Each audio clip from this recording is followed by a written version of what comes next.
Hello everyone, I'm Brandon with Lenovo and I'm here today with the ThinkStation S30 Tower Workstation.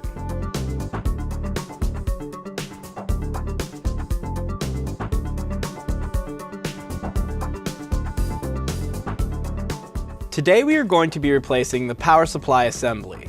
This process will take about 15 minutes and it should be easy enough for anyone to do. The only tool required will be a Phillips screwdriver. Before we continue, we need to make sure that we are protected against electrostatic discharge, or ESD.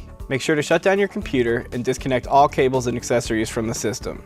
For further information, watch our Understanding Electrostatic Discharge video by clicking the link in the description. And now that we're ready, let's get started. Before we can remove the computer cover, we first need to assure that it is unlocked. Then we just need to press upward on the release button and lift the cover up and off of the chassis. To open the adapter card retainer, just want to press down and outward on the handle and then swing it open. Before removing the power supply assembly, we must first disconnect the 4-pin cable and the 8-pin cable from the system board.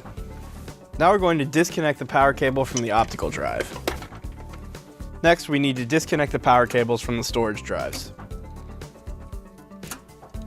Now we're going to disconnect the 4-pin cable from the PCI card and the 24-pin cable from the system board. Then we're going to uninstall the cable bundle from the guide. Then we're going to remove 5 retaining screws.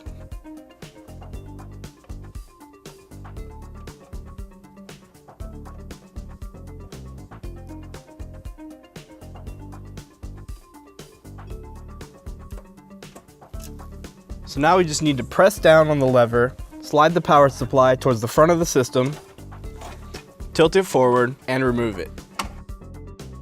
So now here we have our replacement power supply assembly.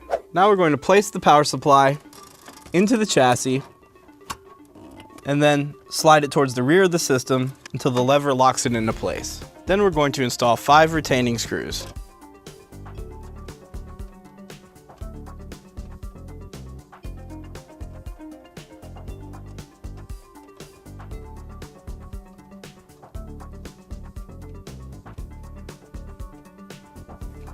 Now we're going to install the cable bundle into the guide, connect the 24-pin power cable to the system board, and the 4-pin cable to the PCI card. Now we're going to connect the power cables to the storage drives. Now we're going to connect the power cable to the optical drive. And now we're going to connect the 8-pin cable and the 4-pin cable to the system board. And now we're going to close the adapter card retainer. When replacing the computer cover, we want to assure that this lip on the cover fits over top of this lip on the chassis.